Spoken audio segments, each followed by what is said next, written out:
Urban warfare is a massive part of any military campaign. At some point, a military is going to have to conquer some sort of major city to lay their mark against their enemies. Today we're going to be comparing the Siege of Jerusalem, the Battle of Stalingrad, and the Battle of Baghdad, and we're going to see how all of these militaries attempted to either conquer or defend their cities throughout all of military history.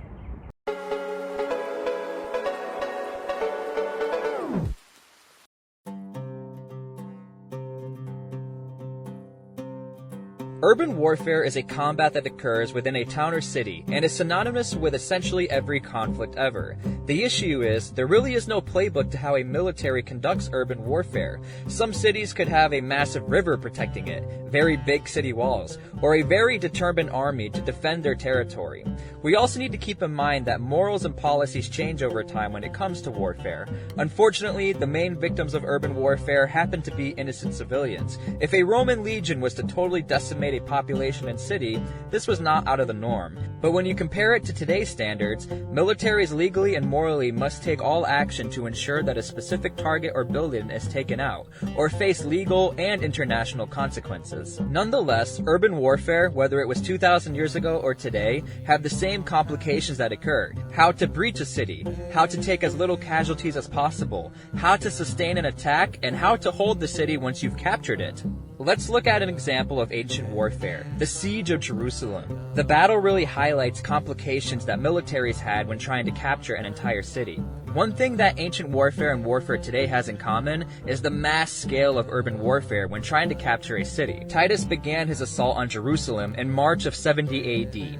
With the help of 4 Roman legions, which is estimated to be about 60,000 men, trapped 1 million people in the city of Jerusalem. The significance of this battle is that the Romans had no choice but to win, and the Judean soldiers were going to fight till the last man. We also see how once you can obtain a breach point into a city, this opens the floodgates for a military to get inside. The Romans essentially up until this point in history are masters of siege warfare, so the Romans were looking to surround and just choke the city out of supplies. Unfortunately for the Romans, the Judeans immediately launched their own counterattack and bring the fight to the outside gates of the city. The Judeans eventually found out they had to keep taking the fight to the Romans even if outnumbered. Eventually, the Romans were able to get a breach point into the city, but not without massive losses. The Romans also found themselves in hand-to-hand combat on and in the Holy Temple.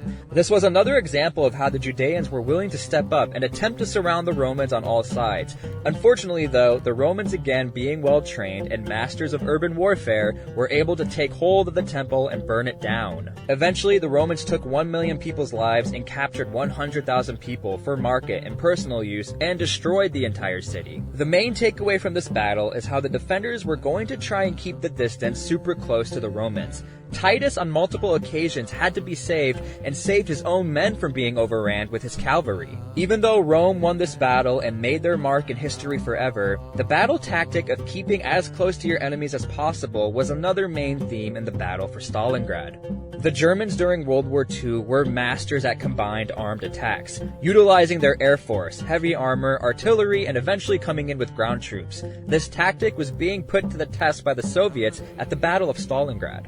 Stalingrad actually meant a lot to the Germans. Economically, it was very important to the Soviets. Tactically, if captured, Stalingrad would protect the Germans' flanks while trying to capture the rest of Europe.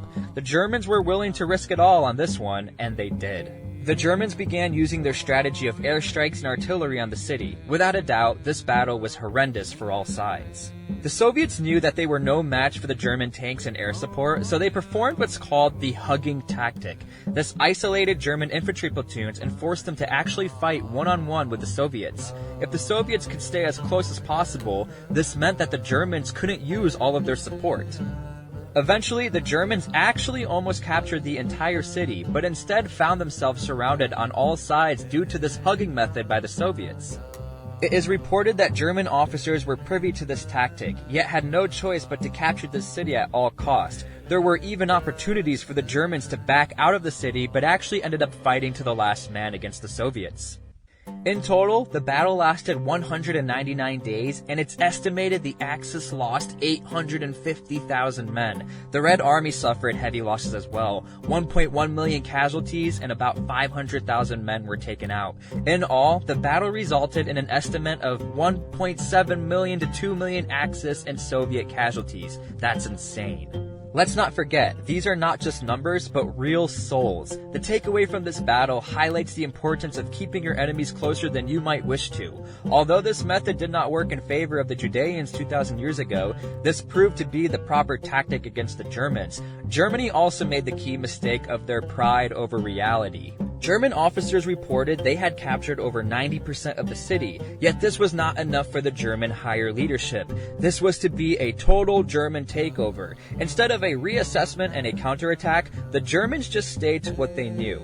In comparison to the Roman leadership, who had no choice but to reevaluate how they would take over Jerusalem, they knew that the hugging method would eventually get to them, so the Romans immediately went for a breach point entry.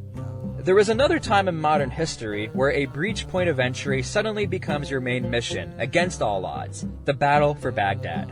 The Battle for Baghdad was supposed to be the final blow to the Saddam regime and to end the unrest of the Iraqi people.